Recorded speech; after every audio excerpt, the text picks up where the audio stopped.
냄새 좀 맡아봐. 역겹지 않아? 명품관 한복판이었어요. 수십 명의 시선이 저를 향했죠. 김태성 본부장이 코를 막으며 말했어요. 이런 사람이 왜 여기 들어와? 리바네스 이미지 깎아먹지 말고 나가세요. 젊은 여자 둘이 휴대폰을 들었어요. 저를 찍고 있었죠. 저거 올리면 대박이다. 노숙자가 명품관 왔대. 킥킥거리는 소리가 울렸어요. 주변 사람들이 피해갔죠. 마치 전염병 환자처럼요. 보안팀, 이 사람 내보내. 보안 요원들이 제 팔을 잡았어요. 거칠게요. 저는 끌려가면서 입을 열지 못했어요. 변명할 말이 없었어요. 아니, 할 수 없었어요. 다리가 풀렸어요. 눈물이 흘렀죠. 참을 수 없었어요. 58해를 살았어요. 이렇게 모욕당한 건 처음이었죠. 하지만 그들은 몰랐어요. 이 초라한 여자가 누구인지, 이 회사의 진짜 주인이 누구인지 아무도 몰랐죠. 안녕하세요. 저는 윤재희라고 합니다. 올해로 58이 됐어요. 나이를 말하면 다들 놀라곤 하죠. 얼굴에 주름이 깊어서가 아니에요. 그냥 제 존재 자체를 잘 모르시니까요. 저는 리바네스 그룹 본사 지하 2층에서 일해요. 수선실이라고 부르긴 하는데 사실 창고에 가깝죠. 형광등 2개 중 하나는 늘 깜빡거리고 환기구에서는 곰팡이 냄새가 올라와요. 제 작업대 옆에는 수십 년 된 재봉틀이 있어요. 독일제 지그재그 재봉틀. 요즘은 이런 거 쓰는 사람이 없어요. 매일 아침 7시에 출근해요. 지하철을 2번 갈아타고 걸어서 15분. 정문이 아닌 후문으로 들어가죠. 정문 경비원은 제 얼굴을 몰라요. 후문 경비원만 고개를 까딱해줘요. 그게 제 하루의 첫 인사예요. 작업대에 앉으면 먼저 물을 끓여요. 보온병에 담아두고 하루 종일 마시죠. 그러고 나서 바구니를 확인해요. 밤새 누군가 놓고 간 옷들이 담겨 있어요. 찢어진 정장 안감, 늘어난 단추 구멍, 터진 치마 지퍼. 저는 그것들을 하나씩 꺼내 들고 살펴봐요. 수선실 아주머니, 이거 급해요. 오늘까지요. 젊은 직원이 옷을 던지듯 놓고 가요. 인사도 없이요. 저는 괜찮아요. 익숙하거든요. 사람들은 저를 투명인간처럼 대해요. 복도에서 마주쳐도 시선을 피하죠. 엘리베이터를 같이 타면 구석으로 비켜서요. 낡은 쇼핑 봉투를 든 중년 여자. 그들 눈에는 그렇게 보이겠죠. 시대에 뒤처진 어딘가 초라한 사람. 그래도 저는 매일 이곳에 와요. 30년 넘게 그래왔어요. 점심시간이 되면 구내식당에 가요. 줄 맨 끝에 서서 기다리죠. 밥을 받아 창가 구석 자리에 앉아요. 혼자 먹어요. 아무도 옆에 앉지 않아요. 가끔 시선이 느껴져요. 저 아줌마 왜 매일 오지? 하는 눈빛이요. 저는 고개를 숙이고 밥을 먹어요. 오후에는 수선 작업을 이어가요. 바늘에 실을 꿰고 천을 잡고 한 땀 한 땀 바느질해요. 손이 많이 거칠어졌어요. 손등에 검버섯도 피었죠. 하지만 손끝 감각은 여전해요. 어떤 천이든 만지면 알아요. 원단의 품질, 봉제 상태, 세탁 횟수까지. 저녁 6시가 되면 퇴근해요. 다들 떠난 뒤에요. 불 끄고 문 잠그고 나오면 건물이 조용해져요. 로비 청소하시는 분이 가끔 눈인사를 해주세요. 그분도 저처럼 눈에 띄지 않는 사람이에요. 우리는 서로를 알아봐요. 그런 게 있어요. 같은 세계에 사는 사람들끼리 느끼는 것. 집에 가면 작은 원룸이 저를 맞아요. 월세 40만 원짜리 반지하예요. 햇빛이 잘 안 들어서 늘 습해요. 벽지가 들뜨고 곰팡이가 피어요. 그래도 저는 이 집이 좋아요. 조용하거든요. 저녁은 간단히 해먹어요. 국 하나에 밥 한 공기. 혼자 먹는 밥은 빨리 식어요. 그래서 후다닥 먹죠. 설거지하고 나면 할 일이 없어요. 텔레비전을 켜놓고 멍하니 앉아 있어요. 채널을 돌리다 뉴스에서 리바네스 그룹 소식이 나오면 멈춰요. 리바네스 그룹 강민준 회장, 해외 사업 확장 본격화. 화면에 양복 입은 남자가 나와요. 단정한 머리, 반듯한 이목구비. 기자들 질문에 능숙하게 답하고 있어요. 저는 그 얼굴을 물끄러미 바라봐요. 남편이에요. 아니, 남편이었던 사람이죠. 우리는 35해 전에 결혼했어요. 그때 리바네스는 작은 의류 가게였어요. 서울 을지로 뒷골목, 2층짜리 허름한 건물. 저는 재봉사였고 그 사람은 장사를 했죠. 둘이서 새벽까지 일했어요. 저는 옷을 만들고 그 사람은 팔았어요. 회사가 커지면서 모든 게 변했어요. 그 사람은 회장이 됐고 저는 점점 뒤로 밀려났죠. 처음엔 괜찮았어요. 일이 바쁘니까 그러려니 했어요. 그런데 어느 순간 저는 완전히 지워졌어요. 15년 전이에요. 그 사람이 말했죠. 잠시 떨어져 있자. 회사를 위해서야. 저는 고개를 끄덕였어요. 그게 마지막이었어요. 그 후로 한 번도 연락이 없었어요. 이혼 서류도 없었어요.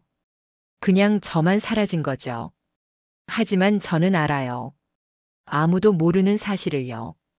이 그룹의 최대 지분은 제 이름으로 되어 있어요.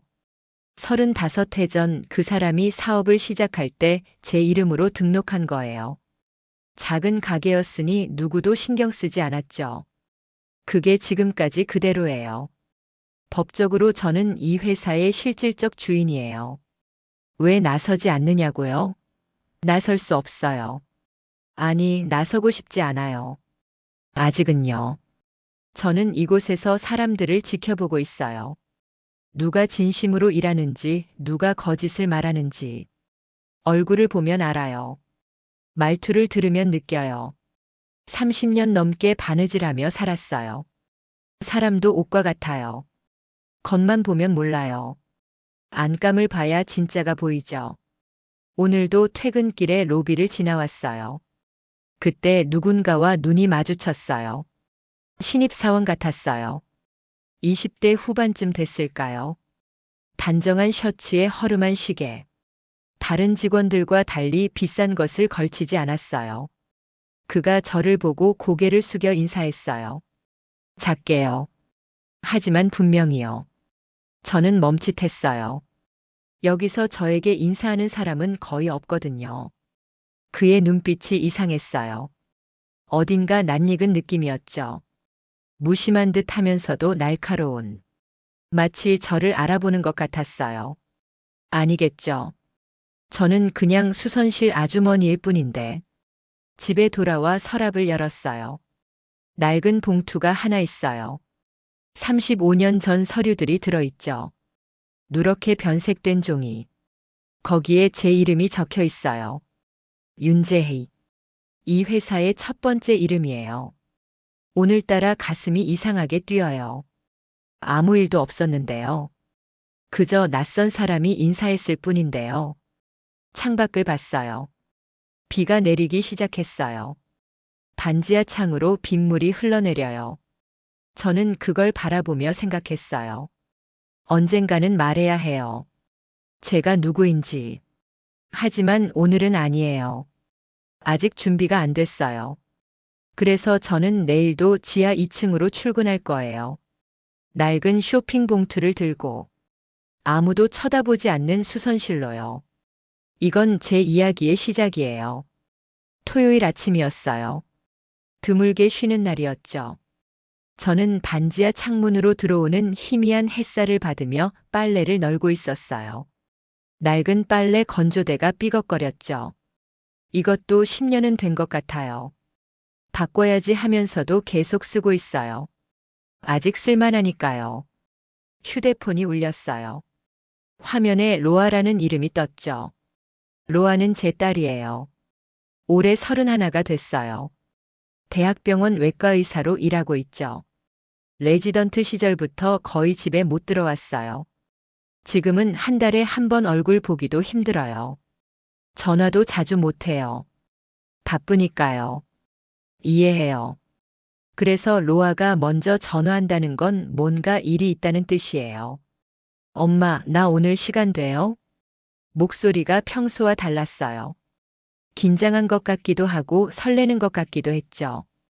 저는 젖은 손을 앞치마에 닦으며 대답했어요. 그래 와. 오후 2시쯤 로아가 왔어요. 현관문을 열고 들어서는데 얼굴이 환했어요. 피곤해 보이던 눈가가 오늘은 반짝였죠. 머리도 예쁘게 묶었어요. 립스틱도 발랐더라고요. 이 아이가 화장을 하다니. 병원에서는 늘 마스크로 얼굴을 가리고 다녔는데 저는 미역국을 끓여놨어요. 로아가 좋아하는 거예요. 밥상을 차리는데 로아가 말했어요. 엄마 할 말 있어요. 숟가락을 내려놓았어요. 로아의 눈을 바라봤죠. 진지했어요. 장난기가 없었어요. 저 결혼하고 싶어요. 순간 시간이 멈춘 것 같았어요. 결혼이라니. 이 아이가 결혼을 한다고요. 물론 31면 할 나이죠. 이상한 게 아니에요. 그런데 왜 이렇게 놀랐을까요? 아마 준비가 안 됐던 것 같아요. 저도 모르게. 누구니? 리바네스 본점에서 일하는 사람이에요. 고객응대팀 대리요. 심장이 쿵 내려앉았어요. 리바네스. 그 이름이 귀에 박혔죠. 우리 회사 직원이라고요. 수천 명이 일하는 곳이에요. 그중 하나와 제 딸이 만났다니. 이름이 뭐니? 강지훈이요. 올해 33이에요. 강지훈.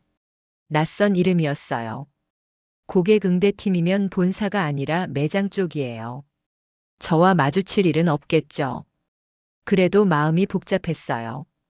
이상한 불안감이 스며들었어요. 어떻게 만났니? 작년에 건강검진 받으러 병원에 왔었어요. 그때 처음 봤어요. 로아가 말을 이었어요. 처음엔 그냥 환자였대요. 그런데 검진 결과 상담하면서 이야기를 나눴대요. 편하게 대화가 됐대요. 그 후로 연락을 주고받았대요. 1년 넘게 만났대요. 1년이나 만났는데 왜 이제야 말하니? 확신이 없었어요. 근데 이제는 확실해요. 로아의 눈이 단단했어요. 이 아이는 원래 그래요. 한번 결정하면 안 바꿔요. 어릴 때부터 그랬죠. 고집이 세다고 할 수도 있고 의지가 강하다고 할 수도 있어요. 그 사람이 우리 집안 사정 아니? 조심스럽게 물었어요. 로아가 고개를 저었어요. 몰라요. 말 안 했어요. 왜? 필요 없으니까요. 저는 저예요. 엄마 딸이고 의사고 그게 전부예요. 로아는 담담하게 말했어요. 하지만 저는 알아요. 이 아이가 일부러 숨긴 거라는 걸요. 아버지 이야기를 하고 싶지 않았던 거예요. 그 집안과 연결되고 싶지 않았던 거죠. 로아는 15살 때부터 아버지를 아버지라고 부르지 않았어요. 제가 집에서 쫓겨나다시피 나온 그날부터요. 그 아이는 저를 따라왔어요. 아무것도 가진 게 없었는데요. 좋은 집도 좋은 학교도 다 버리고요. 저와 함께 반지하러 왔어요. 엄마랑 살래요. 그때 그 아이가 한 말이에요. 저는 평생 그 말을 잊지 못해요. 그래서 저는 로아가 행복하길 바라요. 누구보다 행복하길 바라죠. 그런데 하필 리바네스 직원이라니. 우연이라고 하기엔 마음이 불편했어요. 그 사람 혹시 우리 집안 알고 접근한 거 아니니? 엄마. 로아의 목소리가 날카로워졌어요. 제 말이 상처가 됐나 봐요. 하지만 저는 물어봐야 했어요. 확인해야 했어요. 사람은 필요할 때만 착해지는 법이야. 지훈이는 그런 사람 아니에요. 어떻게 알아? 1년 만났다고 다 알 수 있니? 엄마는 35년을 살았어도 몰랐잖아요. 침묵이 흘렀어요. 로아의 말이 가슴에 박혔죠. 맞는 말이었어요. 저는 35년을 함께 살았는데도 그 사람을 몰랐어요. 회사가 커지면서 변하는 것도 다른 여자가 생긴 것도 저를 버릴 준비를 하고 있었던 것도요. 미안해요, 엄마. 그런 뜻으로 한 말 아니에요. 로아가 고개를 숙였어요. 저는 괜찮다고 손을 저었죠. 괜찮아요. 사실이니까요. 그래도 한 번은 만나봐야 하지 않겠니? 엄마가 확인해 볼게. 무슨 확인이요? 그냥 보고 싶어서 그래. 내 딸이 좋아하는 사람이 어떤 사람인지. 로아가 망설였어요. 그러다 작게 고개를 끄덕였죠. 알겠어요. 근데 엄마 제발 이상하게 굴지 마요. 저는 웃었어요. 이상하게 굴 생각 없어요. 그냥 보려는 거예요. 눈으로 직접요.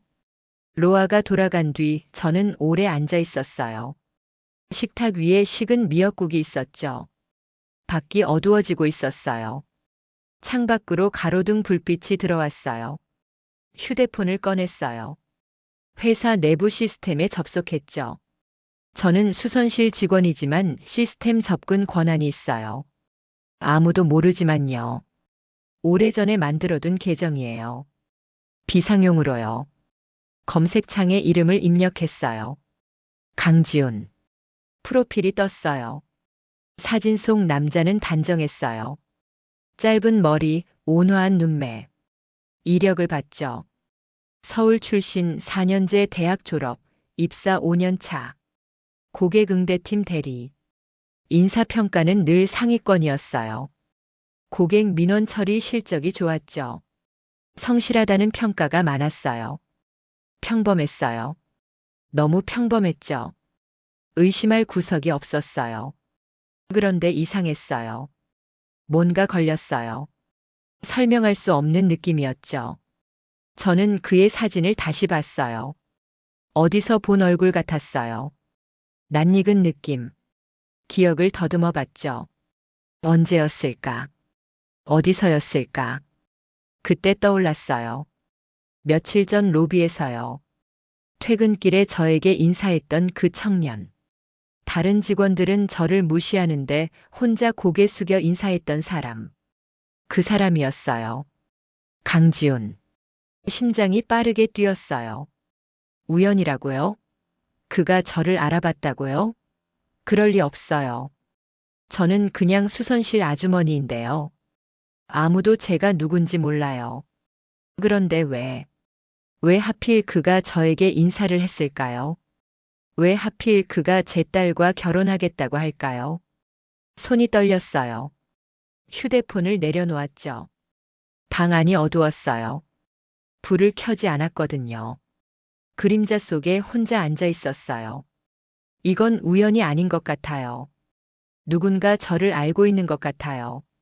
제가 누구인지, 이 회사와 어떤 관계인지. 그리고 그 사람은 제 딸에게 접근한 거예요. 의도적으로요. 아니면 제가 너무 예민한 걸까요? 세상 모든 일을 의심하는 병에 걸린 걸까요? 35년 동안 속아 살았으니 그럴 만도 하죠. 하지만 직감이 말해요. 이건 단순한 일이 아니라고요. 창밖을 봤어요. 비가 또 내리기 시작했어요. 반지하 창으로 빗물이 흘러내렸죠. 물방울이 유리창을 타고 줄줄 흘렀어요. 마치 눈물처럼요. 로아야, 엄마가 지켜줄게. 저는 속으로 중얼거렸어요. 입술이 떨렸죠. 누가 뭐래도 내 딸만큼은 지킬 거예요. 다시는 속지 않을 거예요. 다시는 빼앗기지 않을 거예요. 거울에 비친 제 얼굴이 보였어요. 주름진 이마, 지친 눈, 굳게 담은 입술. 58살 된 여자의 얼굴이었죠. 하지만 눈빛만은 살아있었어요. 아직 포기하지 않았다는 걸 보여주는 것처럼요. 월요일에 확인해 볼 거예요. 강지훈이 누구인지, 왜 저에게 인사했는지, 왜 제 딸에게 접근했는지. 이건 시작일 뿐이에요. 월요일 아침 저는 오래된 옷장을 열었어요. 맨 안쪽에 봉투가 하나 있었죠. 10년 넘게 손대지 않은 것들이에요. 색바랜 면바지, 늘어난 회색 티셔츠, 굽다른 운동화. 그리고 가발이요. 흰머리가 섞인 단발 가발이에요. 예전에 탈모 있는 분께 수선 맡았다가 찾아가지 않으셔서 남은 거예요. 저는 그것들을 하나씩 꺼냈어요. 거울 앞에 섰죠. 평소보다 더 초라하게 보이고 싶었어요. 아무도 저를 알아보지 못하게요. 가발을 썼어요. 화장기 없는 얼굴에 주름이 더 깊어 보였죠. 낡은 옷을 입으니 어깨가 처져 보였어요. 굽다른 운동화를 신으니 걸음걸이도 불안정해졌고요. 거울 속 여자는 진짜 초라했어요. 길에서 마주치면 피해갈 것 같은 모습이었죠. 완벽했어요. 저는 리바네스 백화점 본점으로 향했어요. 딸의 연인이 일하는 곳이죠. 고객응대팀 대리 강지훈.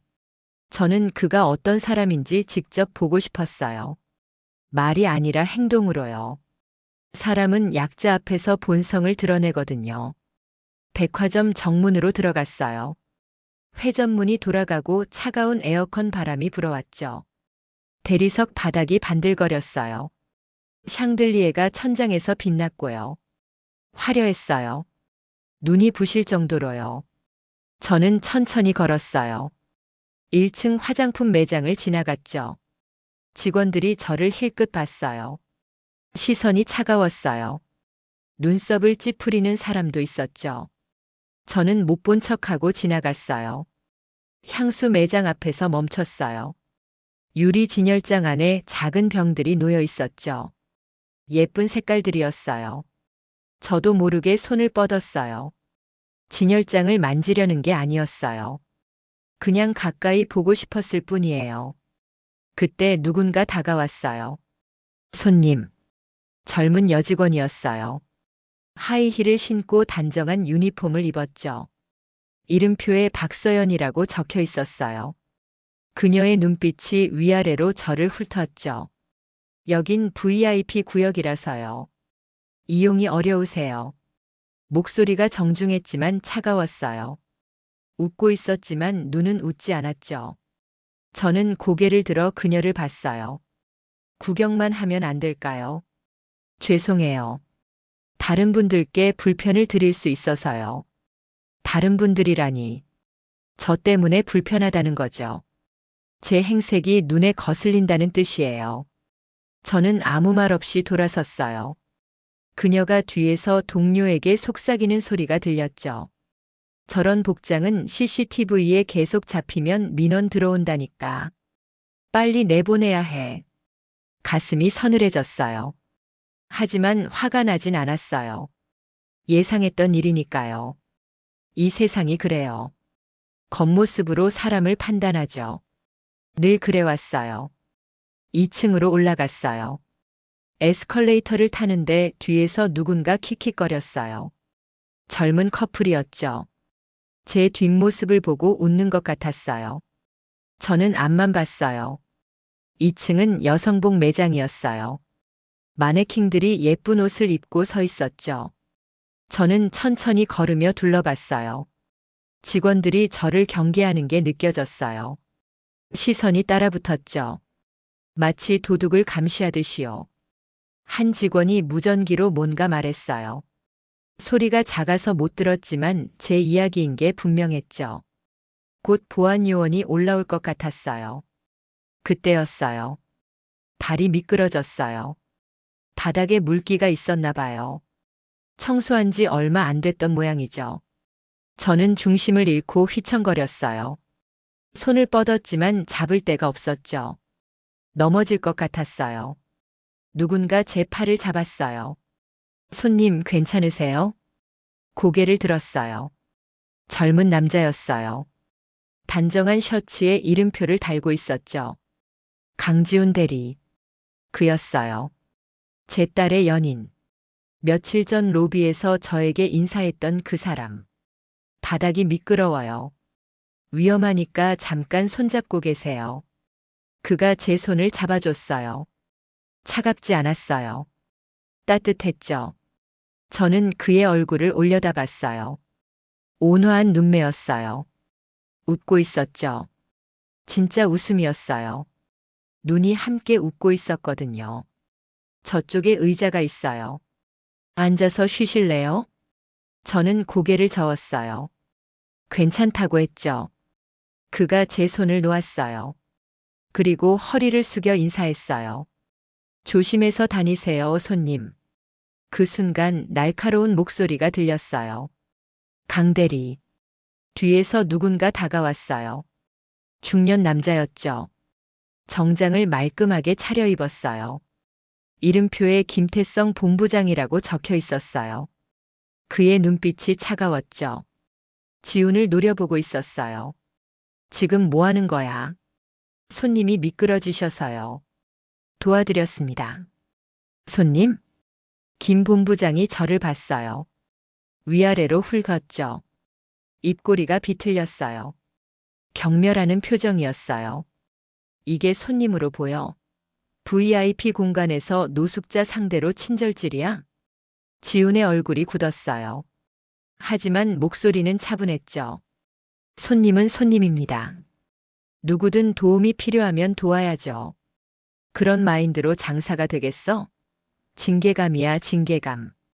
김 본부장의 목소리가 높아졌어요. 주변 직원들이 고개를 돌렸죠. 수군거리는 소리가 들렸어요. 지훈은 아무 말 없이 서 있었어요. 표정이 담담했죠. 화를 내지도 변명하지도 않았어요. 저는 그 모습을 지켜봤어요. 가슴이 이상하게 뛰었죠. 이 청년은 달랐어요. 다른 직원들과 달랐어요. 저를 사람으로 대해줬어요. 초라한 행색의 노인을요. 가세요. 김 본부장이 저에게 말했어요. 손짓으로 내쫓았죠. 마치 파리를 쫓듯이요. 여긴 당신 같은 사람이 올 때가 아니야. 저는 아무 말 없이 돌아섰어요. 뒤에서 김 본부장이 지훈에게 뭐라고 하는 소리가 들렸어요. 이번 달 인사평가에 반영하겠다. 각오해라. 그런 말들이요. 지훈은 대꾸하지 않았어요. 에스컬레이터를 타고 내려왔어요. 1층을 지나 정문으로 향했죠. 회전문을 밀고 나오니 햇빛이 눈부셨어요. 저는 멈춰 서서 뒤를 돌아봤어요. 백화점 건물이 하늘 높이 솟아 있었죠. 유리창이 반짝였어요. 저 안에서 무슨 일이 벌어지고 있을까요? 지훈은 괜찮을까요? 집으로 돌아오는 길이 멀게 느껴졌어요. 지하철 안에서 창밖을 바라봤죠. 터널 속 어둠이 지나갔어요. 제 얼굴이 유리창에 비쳤죠. 가발 쓴 초라한 여자. 아무도 거들떠보지 않는 사람. 하지만 지훈은 봐줬어요. 저를요. 집에 도착해서 가발을 벗었어요. 거울을 봤죠. 원래 제 얼굴이 돌아왔어요. 윤재희. 리바네스 그룹의 숨은 주인. 하지만 누구도 모르는 사람. 휴대폰이 울렸어요. 로아였죠. 엄마, 지훈이가 오늘 회사에서 곤란한 일이 있었대요. 심장이 철렁했어요. 무슨 일이니? 잘 모르겠어요. 그냥 손님 도와줬다가 본부장한테 혼났대요. 징계받을 수도 있다고. 저 때문이에요. 제가 간 탓이에요. 확인하려고 갔다가 그 사람한테 피해를 준 거예요. 엄마, 왜 말이 없어요? 아니야. 그냥 안 됐다고 생각해서. 전화를 끊었어요. 손이 떨렸죠. 죄책감이 밀려왔어요. 제가 뭘 한 거죠? 좋은 사람을 시험하려다가 그 사람을 곤경에 빠뜨린 거예요. 밤이 깊어졌어요. 불을 끄고 침대에 누웠죠. 천장을 바라봤어요. 어둠 속에서 생각이 꼬리를 물었어요. 강지훈은 좋은 사람인 것 같아요.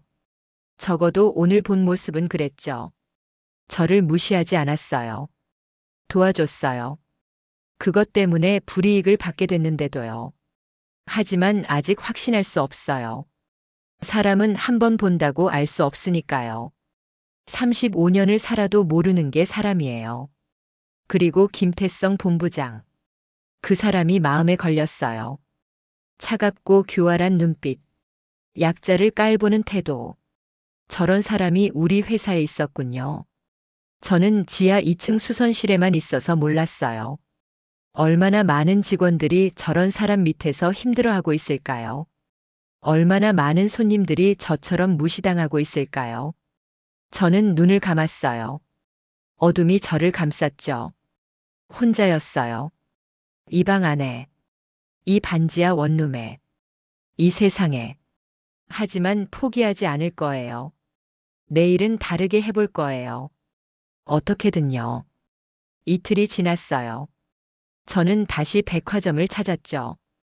같은 옷을 입었어요. 낡은 면바지, 늘어난 회색 티셔츠, 굽다른 운동화.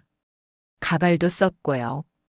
이번에는 손에 비닐봉투를 들었어요. 장을 보고 온 것처럼 보이려고요. 봉투 안에는 빈 페트병 몇 개를 넣었죠. 더 초라해 보이게요.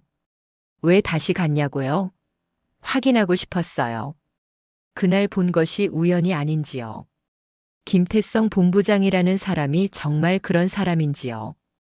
그리고 강지훈이 진짜 다른 사람인지요. 정문으로 들어갔어요. 이번에도 차가운 시선이 느껴졌죠. 직원들이 저를 힐끗거렸어요. 속삭이는 소리가 들렸고요. 저는 무시하고 걸었어요. 1층 화장품 매장을 지나 2층으로 올라갔어요. 에스컬레이터를 타면서 주변을 살폈죠. 강지훈은 보이지 않았어요. 다른 층에 있는 모양이에요. 3층으로 올라갔어요. 명품관이었죠. 가방과 시계가 유리 진열장 안에 놓여 있었어요. 가격표가 없었어요. 물어보면 알려주는 식이죠. 그 자체가 벽이에요. 감히 물어볼 수 없게 만드는 벽. 저는 천천히 걸으며 구경했어요. 진열장 앞에서 멈춰 서기도 했죠. 예쁜 것들이었어요. 저도 예전에는 이런 걸 들고 다녔어요. 30년 전이요. 그때는 제가 이 회사의 안주인이었으니까요. 저기요. 뒤에서 목소리가 들렸어요. 돌아보니 젊은 여직원이었죠. 이름표에 최예린이라고 적혀 있었어요. 그녀의 얼굴이 굳어 있었어요. 여기 손님 아니신 것 같은데요. 구경만 하면 안 될까요? 죄송해요. 다른 손님들 불편해하셔서요. 또 같은 말이었어요. 다른 손님들 불편. 제 존재가 불편하다는 거죠. 저는 고개를 끄덕이고 돌아서려 했어요. 그때 누군가 다가왔어요. 김태성 본부장이었죠. 이틀 전에 봤던 그 사람이에요. 정장을 말끔하게 차려입고 있었어요. 구두가 반들거렸죠. 그의 눈이 저를 알아봤어요. 또 왔네. 목소리가 차가웠어요. 그가 천천히 다가왔죠. 저를 내려다봤어요. 키가 컸거든요. 저는 고개를 들어 그를 올려다봤죠. 리바네스 이미지 깎아먹지 마시고 얼른 나가세요. 저는 그냥 구경만. 냄새도 불편해요. 냄새라니. 저는 오늘 아침에 씻었어요. 옷도 빨아서 입었고요. 낡긴 했지만 깨끗했어요. 하지만 그에게는 상관없었죠. 그는 제 행색만 봤어요. 초라한 옷차림, 헌 운동화, 비닐봉투. 그게 전부였어요. 주변에 사람들이 모여들었어요. 쇼핑하던 고객들이었죠. 젊은 여자 둘이 휴대폰을 꺼냈어요. 저를 찍고 있었죠. 킥킥거리면서요. 저런 사람이 왜 여기 들어와? 진짜 냄새나나 봐. 본부장님이 저러시네. 사진 찍어 올려야겠다. 웃기다. 가슴이 찢어지는 것 같았어요. 손이 떨렸죠. 비닐봉투를 꽉 쥐었어요. 손가락이 하얘질 정도로요. 눈물이 차올랐지만 참았어요. 여기서 울면 안 돼요. 그들에게 더 웃음거리가 될 뿐이에요. 보안팀 불러. 김 본부장이 무전기로 말했어요. 곧 보안 요원 2명이 올라왔죠. 제 양팔을 잡았어요. 부드럽지 않았어요. 거칠게 끌었죠. 손님, 이쪽으로 나가셔야 해요. 저는 아무것도 안 했어요. 규정입니다. 협조해 주세요. 규정이라니. 무슨 규정이요? 초라한 사람은 쫓아내도 된다는 규정이요. 저는 끌려가면서 뒤를 돌아봤어요. 김 본부장이 팔짱을 끼고 서 있었죠. 입꼬리가 올라가 있었어요. 만족스러운 표정이었어요. 그리고 그 옆에 강지훈이 서 있었어요. 언제 왔는지 몰랐어요. 그가 저를 바라보고 있었죠. 표정이 굳어 있었어요. 뭔가 말하고 싶은 것 같았어요. 하지만 입을 열지 않았죠. 김 본부장이 옆에 있었으니까요. 저는 그의 눈을 봤어요. 미안함이 담겨 있었죠. 아니면 제가 그렇게 보고 싶었던 걸까요? 모르겠어요. 정문 밖으로 끌려 나왔어요. 보안 요원들이 손을 놓았죠. 다음부터는 오지 마세요. 그들이 돌아갔어요. 저는 백화점 앞에 혼자 서 있었죠. 지나가는 사람들이 저를 힐끗거렸어요. 초라한 노인이 쫓겨났구나 하는 눈빛이었죠. 다리가 풀렸어요. 근처 벤치에 앉았죠. 손이 계속 떨렸어요. 비닐봉투를 무릎 위에 올려놓고 멍하니 앉아 있었어요. 이게 제가 만든 회사예요. 35년 전 저는 이 회사를 세웠어요. 을지로 뒷골목 작은 가게에서 시작했죠. 새벽까지 재봉틀을 돌렸어요. 손가락에 피가 나도록 바느질했어요. 그렇게 만든 회사예요. 그런데 지금은 이렇게 변했어요. 초라한 사람을 쫓아내는 곳이 됐어요. 냄새난다고 모욕하는 곳이 됐어요. 사진 찍어 비웃는 곳이 됐어요. 눈물이 흘렀어요. 참을 수 없었죠. 고개를 숙이고 울었어요. 소리 없이요. 어깨만 들썩였어요. 지나가는 사람들이 피해갔죠. 아무도 다가오지 않았어요. 집에 돌아왔어요. 문을 닫고 불도 켜지 않았죠. 어둠 속에 앉아 있었어요. 시간이 얼마나 지났는지 몰랐어요. 휴대폰이 울렸어요. 로아였죠. 받지 않았어요. 다시 울렸어요. 또 받지 않았죠. 세 번째 전화가 왔을 때 겨우 받았어요. 엄마 왜 안 받아요? 걱정했잖아요. 미안해. 잠깐 바빴어. 목소리가 이상해요. 무슨 일 있어요? 아니야. 괜찮아. 괜찮지 않았어요. 전혀 괜찮지 않았죠. 하지만 말할 수 없었어요. 딸에게 오늘 무슨 일이 있었는지, 엄마가 어떤 모욕을 당했는지 차마 말할 수 없었어요. 엄마, 지훈이 얘기 들었어요. 이틀 전에 손님 도와줬다가 징계받았대요.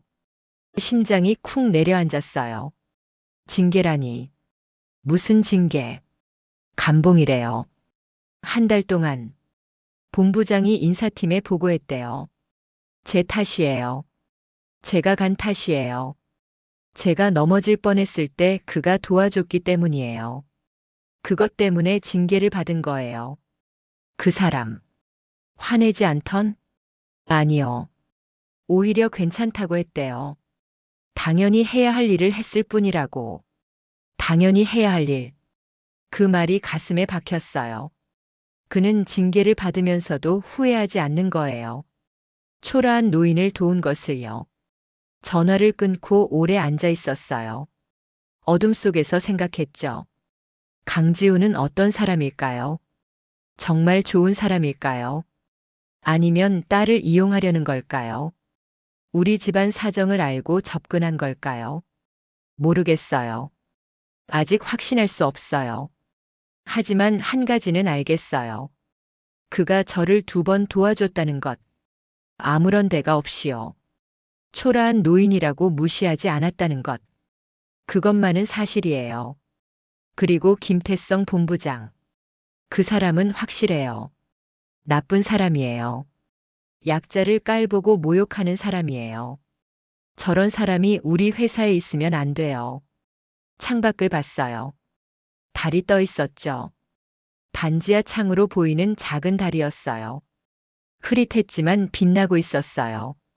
저는 주먹을 쥐었어요. 손톱이 손바닥에 박혔죠. 아팠어요. 하지만 그 아픔이 저를 깨웠어요.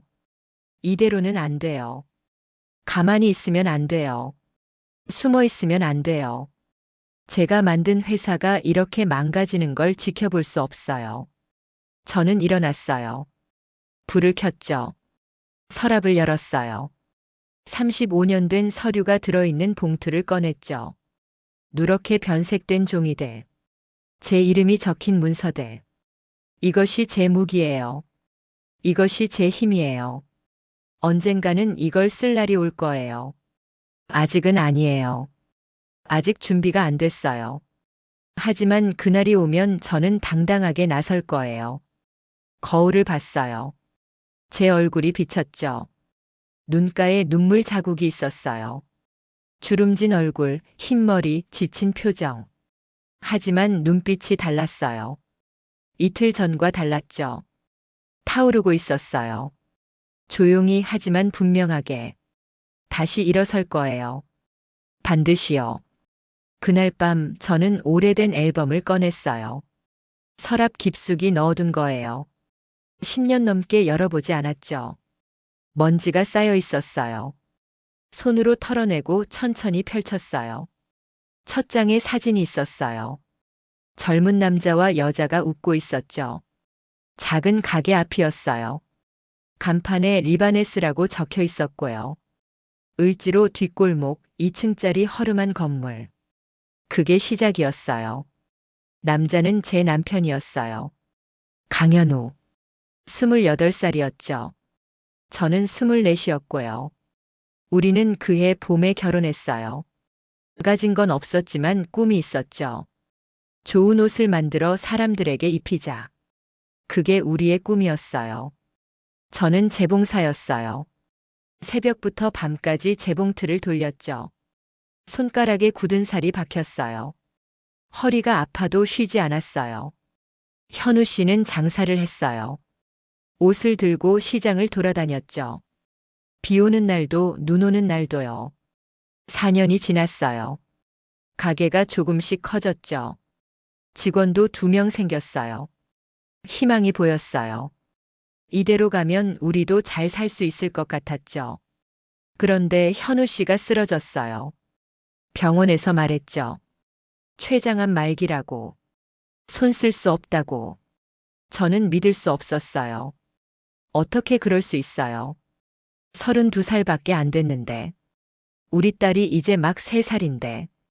현우 씨는 석 달을 버텼어요. 병원 침대에 누워 저를 바라봤죠. 손을 잡았어요. 뼈만 남은 손이었어요. 제희야. 목소리가 가늘었어요. 저는 고개를 숙여 귀를 가까이 댔죠. 회사는 내 이름으로 해뒀어. 내가 주인이야. 하지만 절대 정체를 드러내지 마. 왜요? 라고 물었어요.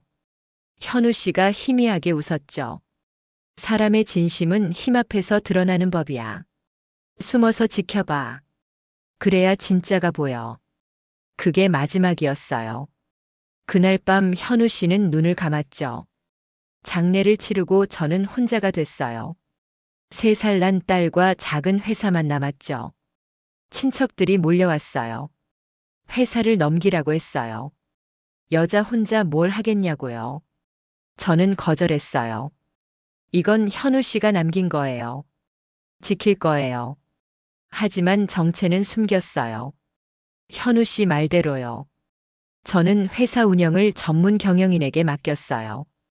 제 이름은 서류에만 남겼죠. 그리고 저는 현장으로 들어갔어요. 수선실 직원으로요. 가장 아래에서 시작했어요. 아무도 제가 누군지 몰랐죠. 20년이 지났어요. 회사는 거대해졌어요. 작은 가게가 백화점이 됐고 전국에 매장이 생겼죠. 저는 계속 숨어 있었어요. 수선실에서 바느질하며 사람들을 지켜봤어요. 누가 진심으로 일하는지, 누가 거짓을 말하는지. 현우 씨 말이 맞았어요. 숨어 있으니 진짜가 보였죠. 힘 앞에서 굽실거리는 사람, 약자를 밟고 올라가는 사람, 웃으면서 칼을 꽂는 사람. 다 봤어요. 앨범을 덮었어요. 현우 씨 사진이 마지막 장에 있었죠. 웃고 있었어요. 젊고 건강하던 시절이에요. 눈물이 흘렀어요. 참을 수 없었죠. 20년이 지났는데 아직도 아파요. 당신이 보고 싶어요. 당신이 없어서 너무 힘들었어요. 하지만 저는 지켰어요. 당신이 남긴 회사를요. 당신이 남긴 딸을요. 이제 그 딸이 결혼하려 해요. 상대는 우리 회사 직원이에요. 강지훈이라는 남자죠. 저는 그가 어떤 사람인지 확인해야 해요. 당신이 가르쳐 준 대로요. 숨어서 지켜보면서요. 창밖을 봤어요. 동이 트고 있었죠. 새로운 하루가 시작되고 있었어요. 저는 포기하지 않았어요. 강지훈이라는 사람을 더 확인하기로 했죠. 한두 번 본 것으로는 부족했어요. 진짜 본성을 알려면 여러 상황에서 봐야 해요. 현우 씨가 가르쳐 준 대로요. 일주일 동안 저는 백화점을 찾아갔어요. 매번 다른 옷을 입었죠. 어떤 날은 더 초라하게, 어떤 날은 평범하게. 가발도 바꿔 썼어요. 아무도 저를 같은 사람이라고 눈치채지 못했죠. 첫 번째 시험이었어요. 저는 계산대에서 일부러 거스름돈을 떨어뜨렸어요. 동전이 바닥에 굴러갔죠. 허리를 숙여 줍는 척하다가 비틀거렸어요. 주변 직원들이 봤지만 아무도 다가오지 않았죠. 지훈이 달려왔어요. 무릎을 꿇고 동전을 주었죠. 제 손에 쥐어줬어요. 괜찮으세요? 다치신 데 없어요? 짜증 하나 없었어요. 진심으로 걱정하는 눈빛이었죠. 두 번째 시험이었어요. 저는 쇼핑백을 들고 가다가 일부러 바닥에 쓰러졌어요. 다리에 힘을 빼고 넘어진 거예요. 지나가던 사람들이 피해갔죠. 귀찮다는 표정이었어요. 지훈이 뛰어왔어요. 제 팔을 잡아 일으켜 세웠죠. 의자를 가져와 앉혔어요. 물도 떠다 줬고요. 천천히 드세요. 어지러우시면 말씀하세요. 또 짜증 없이요. 당연하다는 듯이 도와줬어요. 세 번째 시험이었어요. 저는 봉투를 일부러 잃어버린 척했어요. 매장 안에서 두리번거렸죠. 불안한 표정을 지었어요. 분실물 센터에 가야 하나 중얼거렸고요. 지훈이 다가왔어요. 제 말을 듣고 함께 찾아다녔죠. 20분 동안이요. 결국 화장실 앞 벤치에서 찾았어요. 다행이다. 중요한 거 있으셨어요? 웃으면서 물었어요. 저는 고개를 저었죠. 고맙다고 했어요. 그가 허리를 숙여 인사하고 돌아갔어요. 저는 그 뒷모습을 오래 바라봤어요. 이상했어요. 이 청년은 왜 이렇게 한결같을까요? 가식이라면 벌써 드러났을 거예요. 일주일 동안 계속 착한 척하기는 어렵거든요. 며칠 후 로아에게 연락이 왔어요. 엄마, 이번 주말에 병원 봉사 가요. 지훈이랑 같이요. 병원 봉사라니. 로아는 바쁜 외과 의사예요. 쉬는 날도 거의 없죠. 그런데 봉사를 간다고요. 어디 병원이니? 요양병원이요. 어르신들 돌보는 곳이에요. 저는 가만히 있을 수 없었어요. 직접 보고 싶었죠. 그래서 토요일 아침 저도 그 병원을 찾아갔어요. 물론 아무도 모르게요. 병원 로비에 앉아 기다렸어요. 얼마 후 로아와 지훈이 들어왔죠. 둘이 나란히 걸었어요. 손을 잡지는 않았지만 가까웠어요. 편안해 보였죠. 저는 멀리서 지켜봤어요. 그들이 병실로 들어가는 걸 따라갔죠. 복도 끝에서 숨어서 봤어요. 지훈이 할머니 한 분 앞에 앉았어요. 손을 잡았죠. 뭔가 말하고 있었어요. 할머니가 웃었어요. 이 빠진 입으로 환하게요. 지훈도 웃었죠. 로아는 옆에서 할아버지의 혈압을 재고 있었어요. 의사 가운을 입지 않았어요. 평범한 옷차림이었죠. 환자와 눈높이를 맞추고 있었어요. 두 사람이 함께 있는 모습이 자연스러웠어요. 억지가 아니었죠. 진심으로 돌보고 있었어요. 저는 돌아왔어요. 마음이 복잡했죠. 지훈은 정말 좋은 사람인 것 같았어요. 하지만 아직 한 가지가 걸렸어요. 왜 하필 우리 회사 직원일까요? 왜 하필 제 딸과 만났을까요? 우연이라고 하기엔 너무 맞아떨어졌어요. 그날 밤 저는 회사 시스템에 다시 접속했어요. 지훈의 인사 파일을 열었죠. 기본 정보는 이미 봤어요. 하지만 더 깊이 들어가 봤어요. 비밀 파일이 있었거든요. 인사팀만 볼 수 있는 거예요. 접근 권한이 필요했어요. 저는 권한이 있었죠. 아무도 모르지만요. 최고 관리자 계정이 제 이름으로 되어 있으니까요. 파일을 열었어요. 심장이 빠르게 뛰었죠. 강지훈. 출생지 미상. 고아원 출신. 고아원이라는 단어에서 멈췄어요. 계속 읽었죠. 성동구 해맑음 고아원. 18살까지 거주. 대학 학비 전액 후원.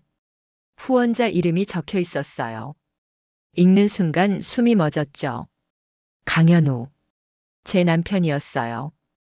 현우 씨가 이 청년의 학비를 후원했던 거예요. 저는 전혀 몰랐어요. 현우 씨는 말하지 않았거든요. 더 아래로 스크롤했어요. 또 다른 문서가 있었죠.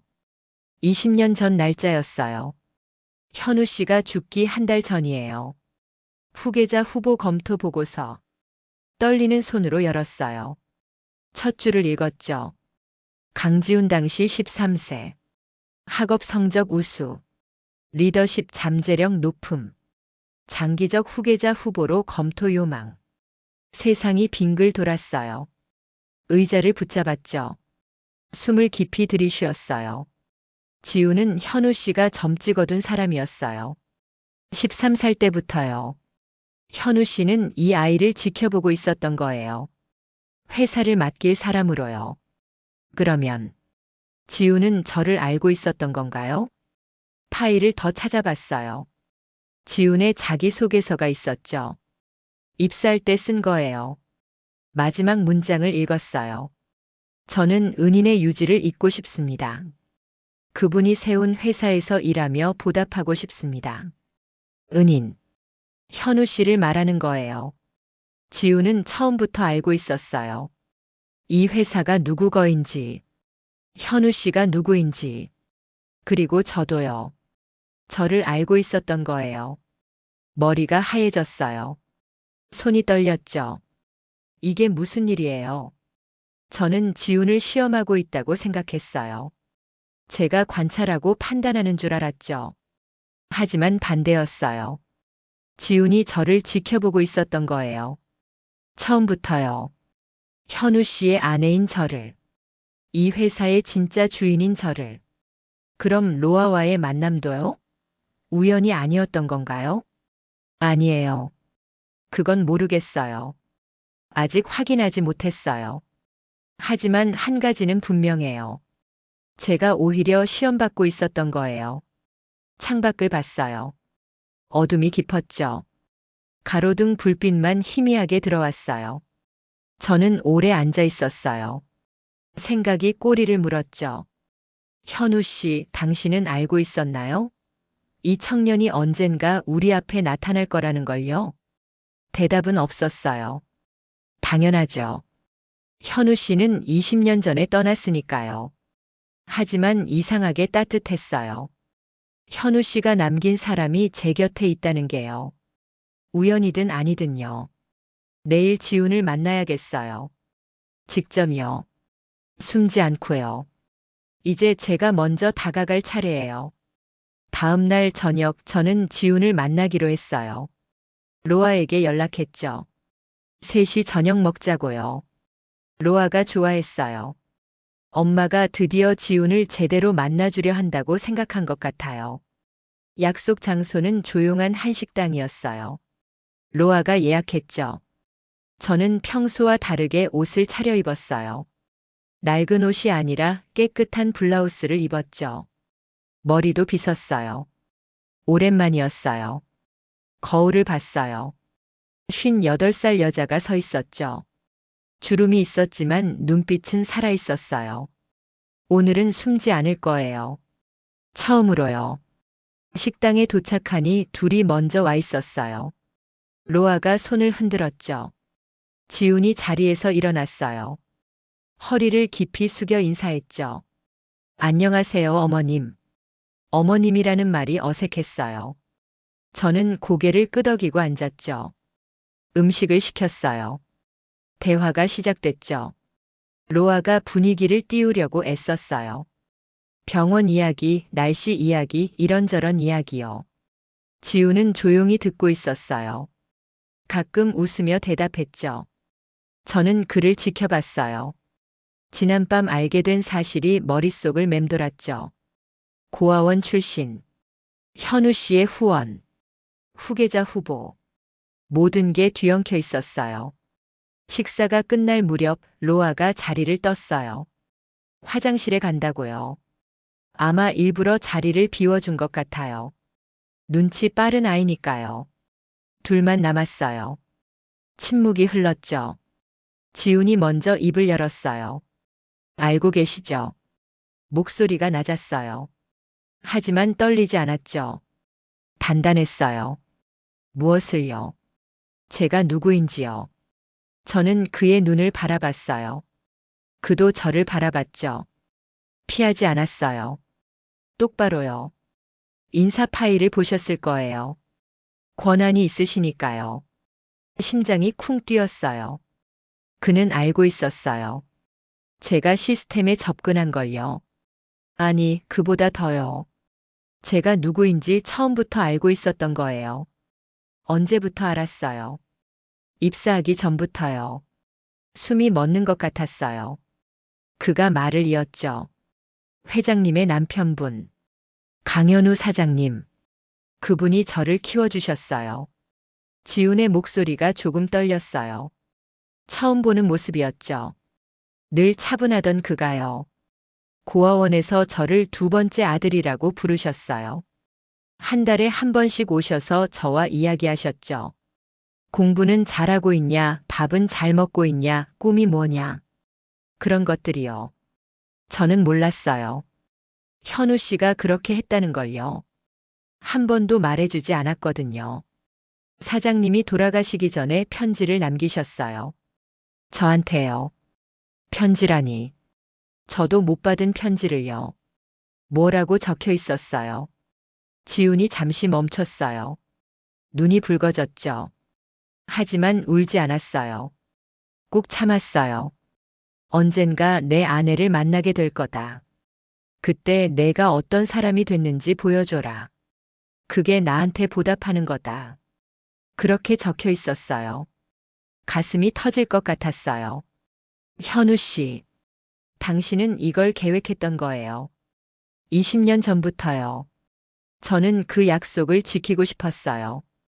그래서 이 회사에 들어왔어요. 아무도 모르게요. 밑바닥부터 시작했죠. 사장님이 세운 회사가 어떻게 돌아가는지 보고 싶었어요. 그래서 고객 응대팀이었던 거예요. 가장 낮은 곳에서 시작한 거예요. 현우 씨가 그랬던 것처럼요. 그러다 회장님을 봤어요. 지하 2층 수선실에서요. 낡은 옷을 입고 아무도 모르게 일하고 계셨죠. 처음엔 믿을 수 없었어요. 정말 그분이 맞나 싶었죠. 저를 알아봤던 거예요. 처음부터요. 확신이 들었을 때 저는 결심했어요. 회장님을 지키겠다고요.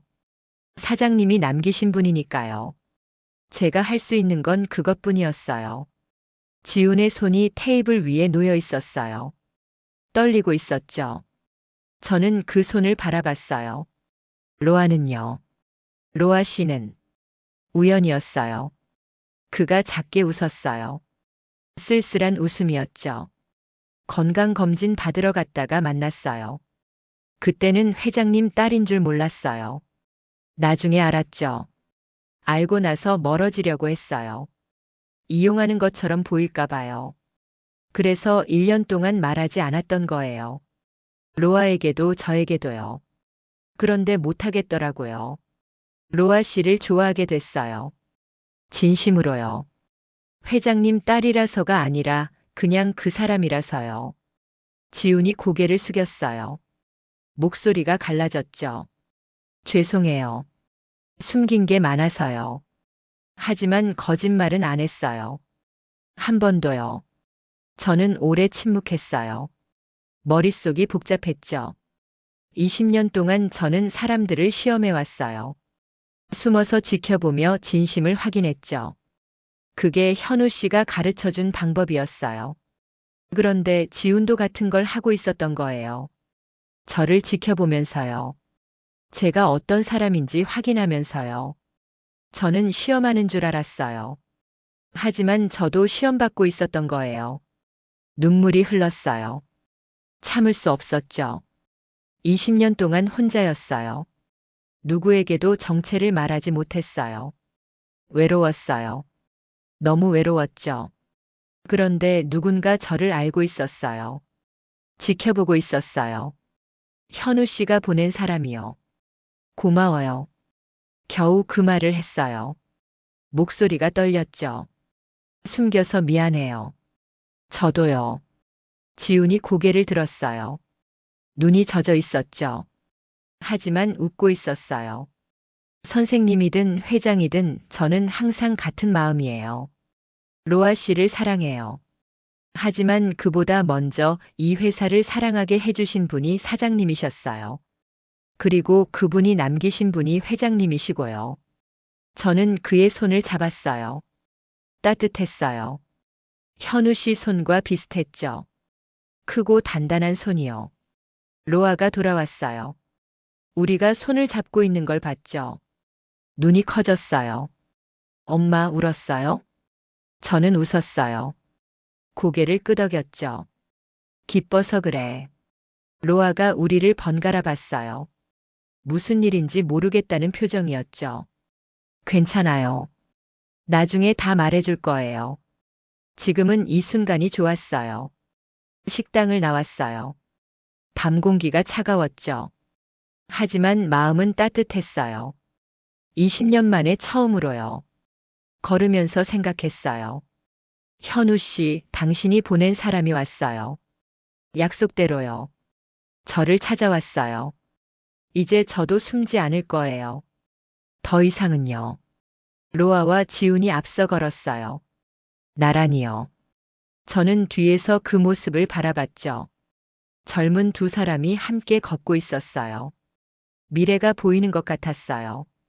하늘을 올려다봤어요. 별이 떠 있었죠. 오랜만에 본 밤하늘이었어요. 현우 씨, 고마워요. 당신이 남긴 것들이 저를 살렸어요.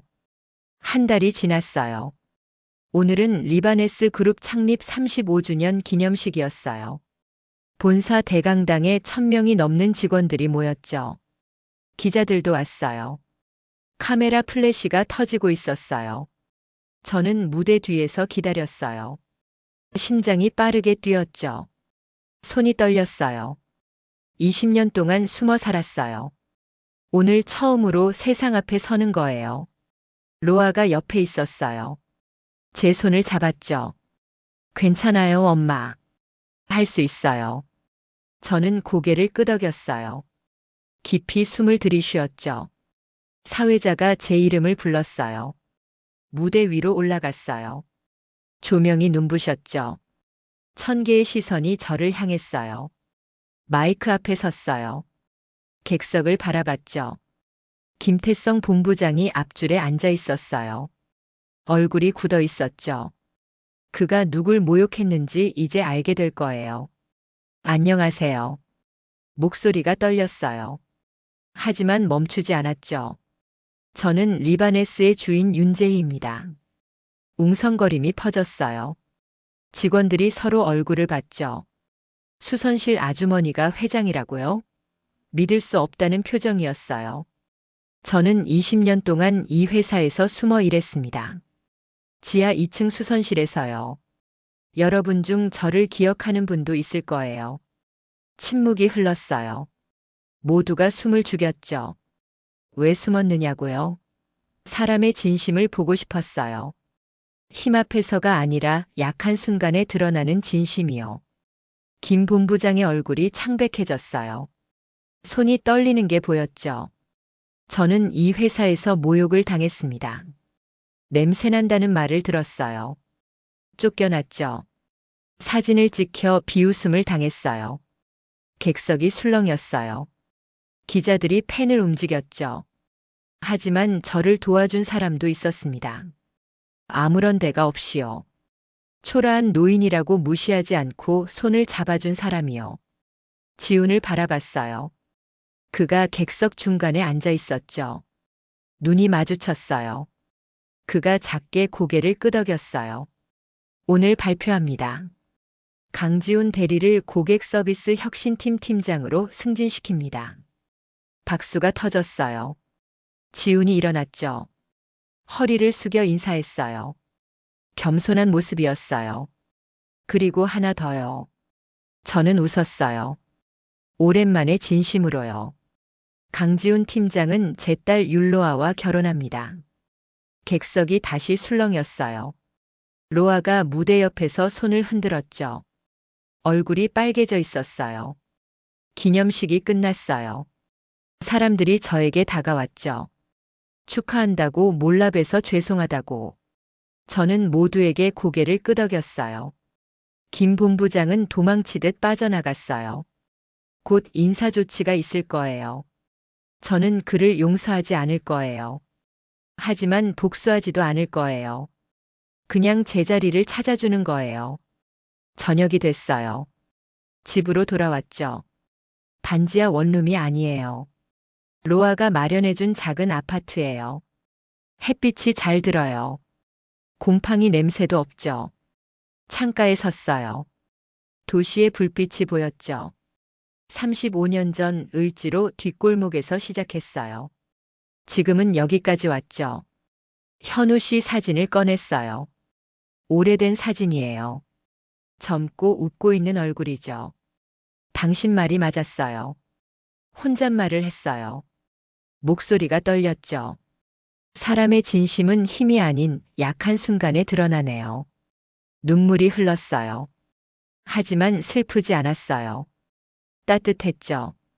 일요일 아침이에요. 저는 백화점을 찾았어요. 새 옷을 입었죠. 단정한 재킷에 편한 바지.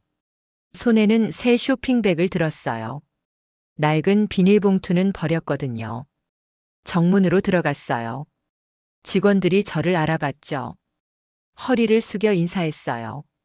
안녕하세요, 회장님. 저는 고개를 끄덕이며 지나갔어요. 천천히 걸었죠. 화장품 매장, 여성복 매장, 명품관. 모든 곳을 둘러봤어요. 2층에서 한 직원이 노인 손님을 안내하고 있었어요. 초라한 옷차림이었죠. 예전에 저 같았어요. 직원은 친절하게 설명하고 있었어요. 무시하지 않았죠. 저는 멈춰 서서 그 모습을 바라봤어요. 입꼬리가 올라갔죠. 바뀌고 있어요. 조금씩이요. 출구로 향했어요. 문을 밀고 나오니 햇살이 따뜻했죠.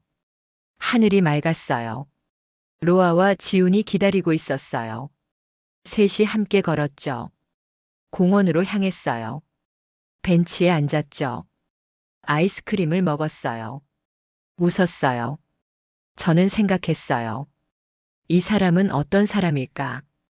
그 질문이 제 인생을 바꿨어요. 겉모습만 보지 마세요.